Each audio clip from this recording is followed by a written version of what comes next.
Chesterton. Por isso que a graça desse perdão, ela é desconcertante. É desconcertante. Qualquer um que tenha brilho na cara, para e olha, Senhor, eu não mereço isso. Eu não mereço. Não é verdade? Por isso, lembra como é que o apóstolo Paulo colocou isso? O amor de Cristo nos constrange. Sabe, nos desconcerta. É como às vezes você recebe uma coisa tão maravilhosa de alguém, não tem momento que você fica sem jeito? Você fica sem jeito, porque é muita bondade, você não merece. Eu andando por aqui esses dias, encontrando tantos de vocês, recebendo tantos abraços gostosos, digo, puxa, eu não mereço isso. A graça é desconcertante, porque se doa, e isso é maravilhoso. Por isso esse amor é absoluto, por isso não podemos viver sem esse amor. Mais agradável para Deus que as nossas preces é o reconhecimento profundo de que Ele nos ama incondicionalmente. Amém?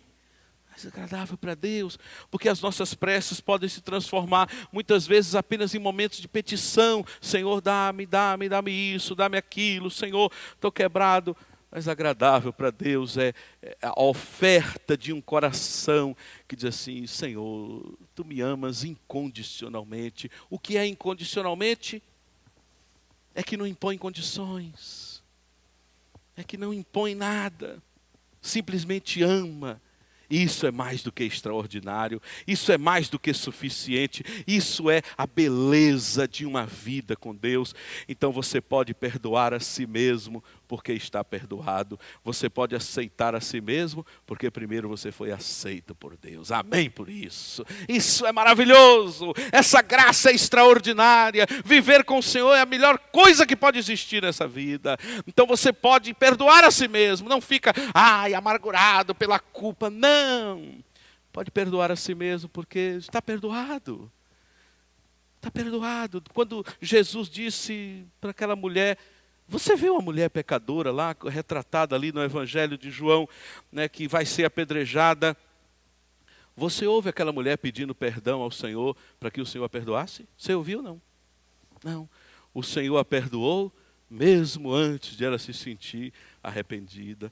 A única coisa que ela fez foi apropriar-se daquele perdão e dizer, Senhor, não posso viver mais o estilo de vida que eu levava. Percebe o que é a graça? Então você pode aceitar a si mesmo porque é aceito por Deus.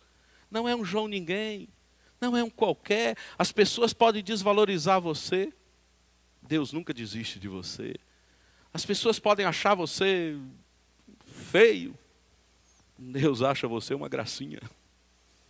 As pessoas podem ridicularizar dos seus projetos de vida, dos sonhos que você tem. Deus sonha junto com você. As pessoas podem achar que o seu jeito de ser é ridículo. Deus é apaixonado por você. Queridos, como viver fora dessa dimensão da graça? Agora, se achamos que isso é evangelho barato, então não entendemos ainda o quanto custou a Deus a nossa salvação. Se achamos que isso isso aí é evangelho barato, então não entendemos nada do quanto custou a Deus a nossa salvação. Onde teve que dar tudo, não pouco, doou-se a si mesmo. Não o que tinha, o que era, o que é. Então, se achamos que isso é pouca coisa, então ainda não entendemos o Evangelho, porque isso é tudo. Esse amor é absolutamente tudo. Por isso é extraordinário, por isso não podemos viver sem Ele. Por isso viver sem Ele seria a pior opção de nossa existência. Então, quando eu dizia do tema, e aí você entende toda a essência do que eu quis falar hoje à noite. A primeira vez de novo. Porque quando de novo caímos, será a primeira vez, porque Deus esqueceu, não quer mais saber daquilo que passou. Amém? Por isso, Isso é graça. Nossos pecados são graciosamente lançados no mar do esquecimento de Deus. São lançados ali porque Deus não quer mais saber dele. Não é que ele não queira, não quer lembrar. Não é que ele não possa lembrar, ele não quer lembrar. Ele não quer lembrar. Por isso o profeta disse: os vossos pecados estão nas profundezas do mar. De quem? De todos nós. Aqueles pecados que os outros conhecem e aqueles que carregamos aqui dentro, que ninguém conhece. Dos nossos orgulhos, das nossas vaidades, das torpezas dos nossos pensamentos. Tudo isso que está aqui ou que está fora.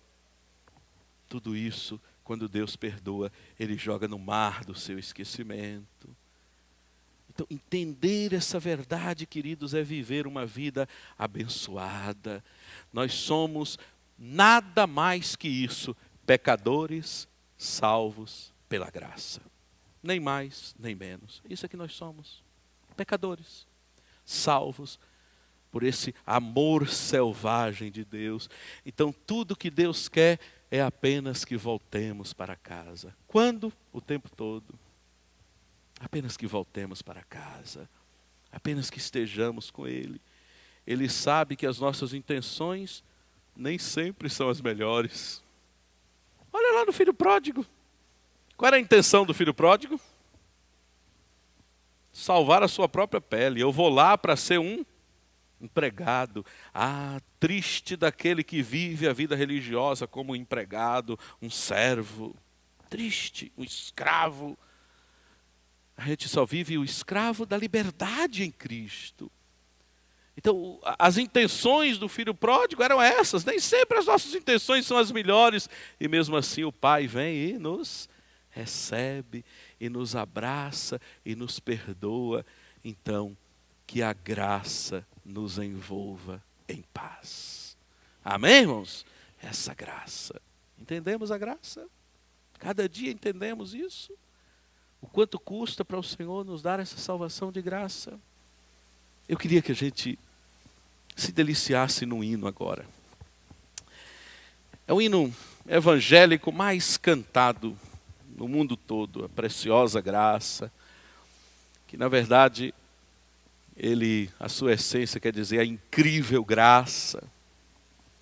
A sua tradução melhor seria isso, a incrível graça, a espantosa graça que salva um pecador como eu.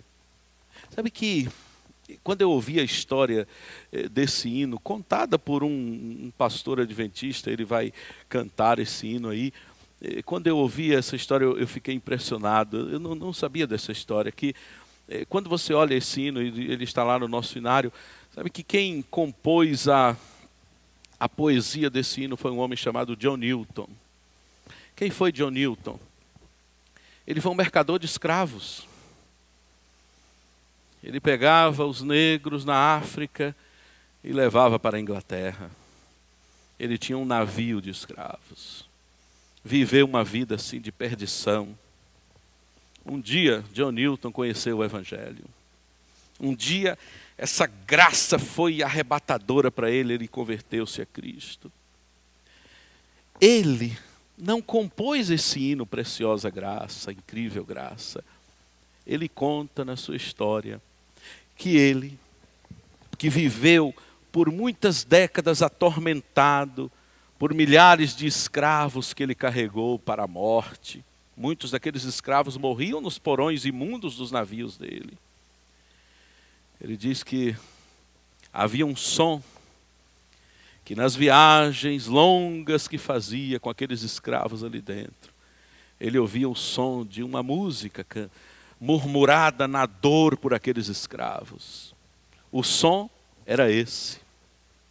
Era esse o som da música, preciosa graça.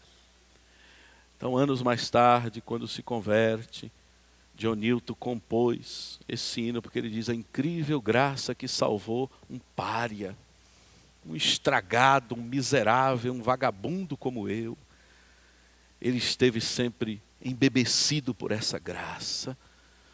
Então, o autor da música, Preciosa Graça, ele aqui nessa